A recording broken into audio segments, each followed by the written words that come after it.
आचार्य गुणभद्र की तरह उसको इतना और समझा दो कि पूज्यम महामणिरेव तदेव सम्यक्त संयुक्तम, ये सारा वैभव तेरे पास है, लेकिन अभी तो ये समझ लीजिए कंकर पत्थर हैं। अगर इसके साथ सम्यक्त की महिमा और जुड़ गई तो पूज्य महामणि के समान तेरे सारे व्रत गुण पूज्य हो जाएंगे। तो ये बात है कि लेकिन उसकी लाख कोशिशें के बाद भी वो देव पर्याय में टिक के नहीं रह पाता है। मतलब है पर्याय तो पर्याय है और पर्याय कोई शाश्वत नहीं होती। क्षणिक पर्याय, क्षणिकः पर्यायः, क्षणिक है पर्याय। तो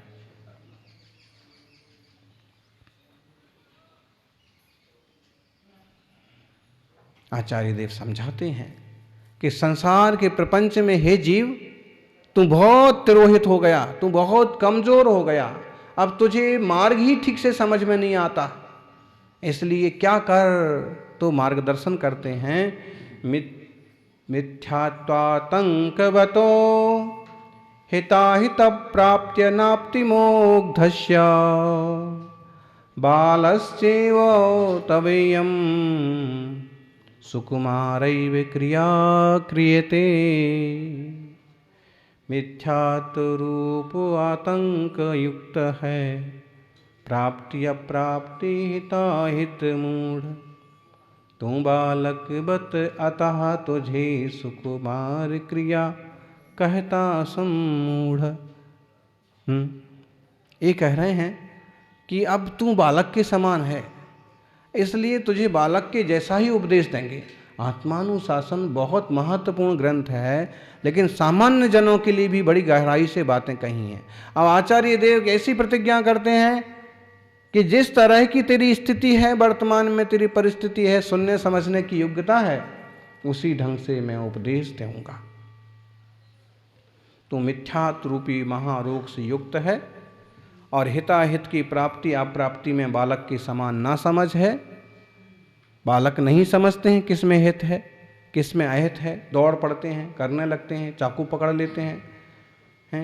इसलिए तुझे सरल क्रिया कहूँगा, सीधी सच्ची सरल सरल बातें बताऊंगा, जिससे मोक्ष मार्ग में तेरी रुचि हो। छोटे बच्चे को ये भी नहीं समझ में आता है कि दीपक पकड़ूंगा तो हाथ जलेगा। दीपक पकड़ने के लिए दौड़ता है तो पूरा दीपक यूं पकड़ता है, या लौ को पकड़ने को दौड़ता है, और जब एक आध दो बार हाथ जलता है तो फिर समझदार हो पाता है। मल में हाथ पटकने लगता है, यानी इस जीव ने कितने बार मल में गोते नहीं लगाए और कितने बार मल में हाथ नहीं लगाए, और आज भी तो मल से मुक्त नहीं हो पा रहा है। जब तक निर्मल स्वभाव की दृष्टि ना होगी, तब तक मल से मुक्ति ना होगी। आचार्य देव कहते हैं कि मैं बहुत सहज बातें कहूंगा, सबको ध्यान में आएंगी।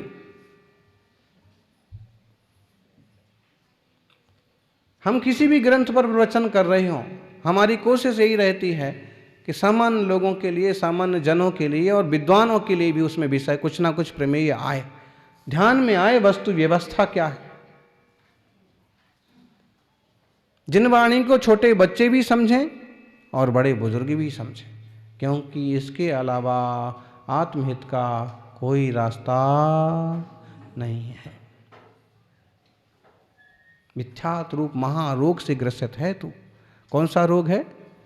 महारोग कौन सा है? बोलो ज्ञानी। मिथ्यात्व महारोग है। क्यों महारोग है?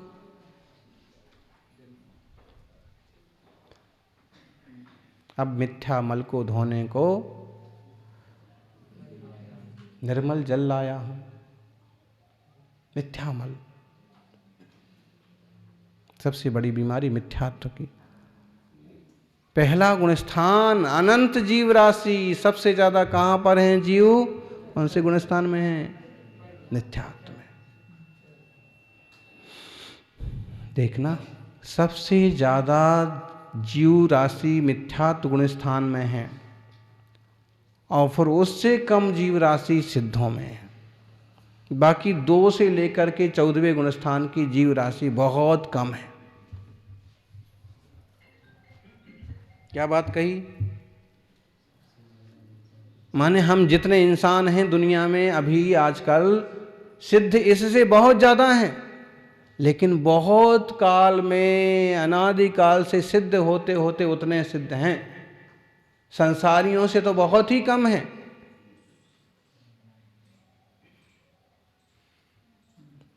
मानव जीवन कितना कीमती है, कभी इस पर विचार करिए।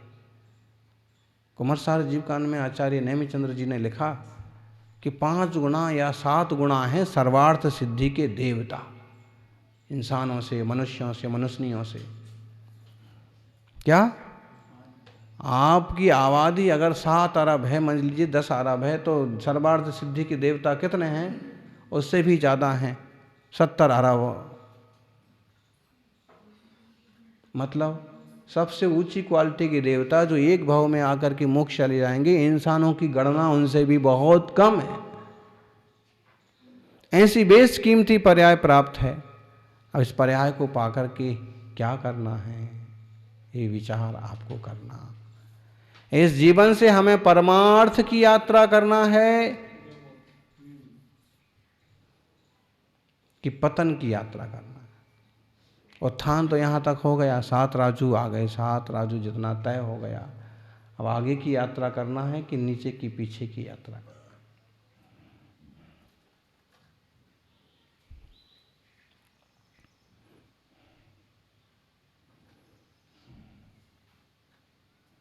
है। करवाओ।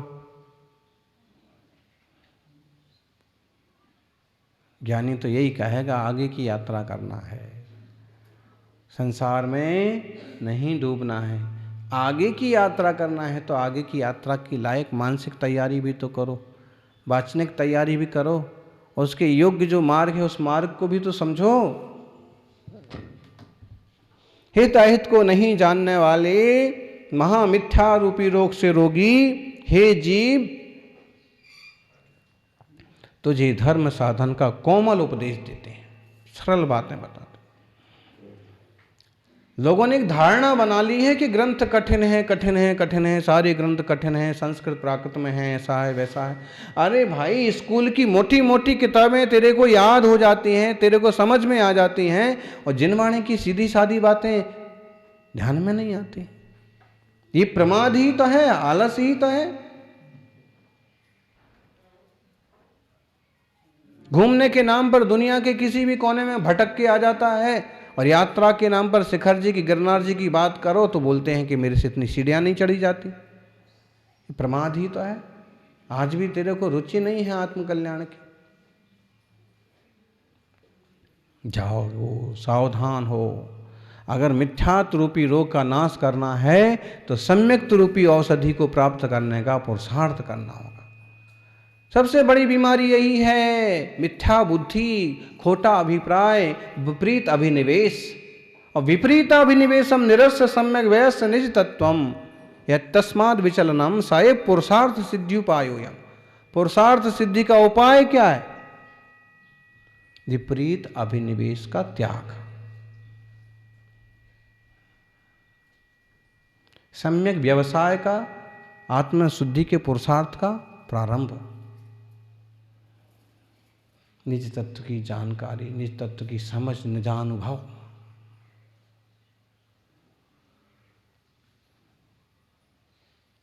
कभी स्वतंत्र रूप से निज सामान्य स्वभाव की दृष्टि करो।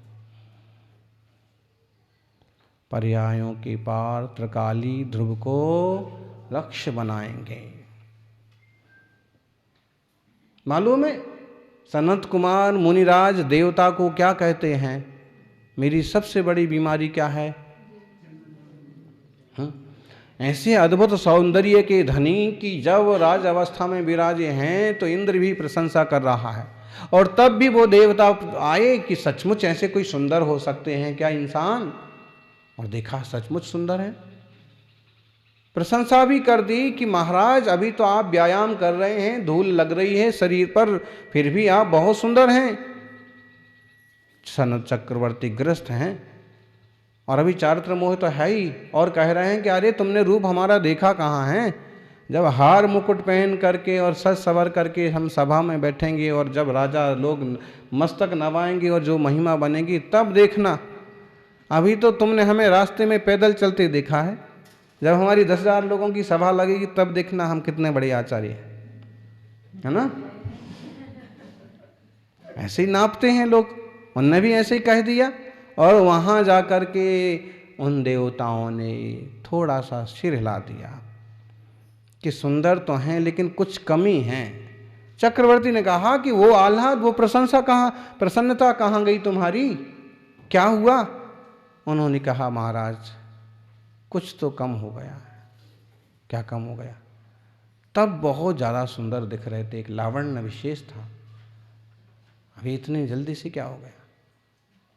उन्होंने कहा एक पात्र में जल मंगाए। जल आया और एक तृण उठा करके उसमें जल में डाला, बाहर निकाल दिया। कहा महाराज इसमें कितना पानी कम हो गया? चक्रवर्ती ने कहा कुछ नहीं, फिर भी एक बूंद जितना तो कम हो गया होगा, तृण पर जितना लग के गया है, बस उतना ही आपका सौंदर्य भी कम हो गया। कहते हैं ये उनके लिए वैराग्य में कारण बन गया। ओहो, बोलो यहाँ इतना परिवर्तन हो रहा है, काले से सफ़ेद हो गए बाल केस, फिर भी वापिस काली करने पर डटे हुए हैं।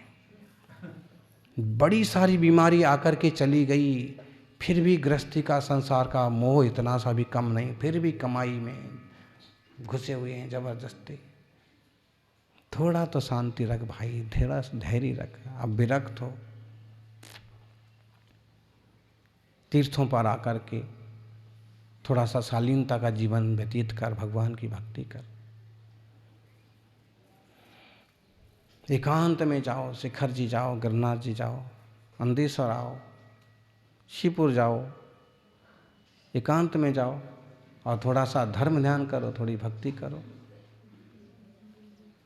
लोगों को जचता नहीं है, जचना चाहिए। आज भी इस टाइप के स्थान हैं कि जहाँ भक्ति और पूजा और आत्म शांति के लिए बहुत स्पेस है। सज्जनों,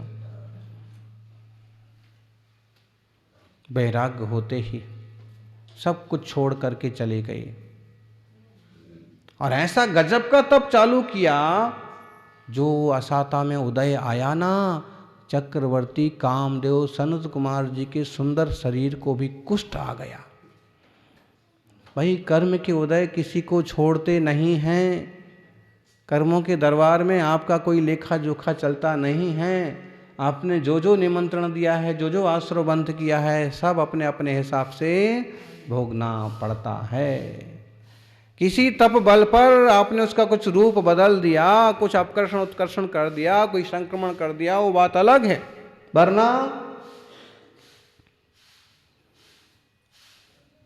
ऐसे असाता का भयंकर उदय आया, वेदना खूब बढ़ गई।